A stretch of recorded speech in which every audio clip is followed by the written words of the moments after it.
બાપુ મારી ભાલ પરગણાનું મેઘતું ગુલાબ, મારી સાણંદની સરકાર, મારી કરમસિંહ બાપાની લાડવાઈ વિહત મેલડીને યાદ કરીને ગાવું હોય, મારી સુરેશ બાપાની વિહત મેલડીને યાદ કરીને ગાવું હોય, મારો મેલડી સ્ટુડિયો વિકે ચંડીસર ગવડાવતા હોય અને મને અજય ચંડીસરને ગાવાનું મન થાય મને કેવું હોય, આ મારી સાણંદની સરકાર આ જાય વિહત મેલડી માં હોંભળજે હોંભળજે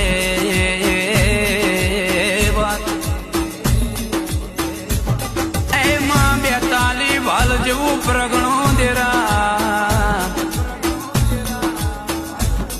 મારી કરમસિંહ બાપાની પાઘડીના પરમોણ મારી વિહેતા, મારા સુરેશ બાપાના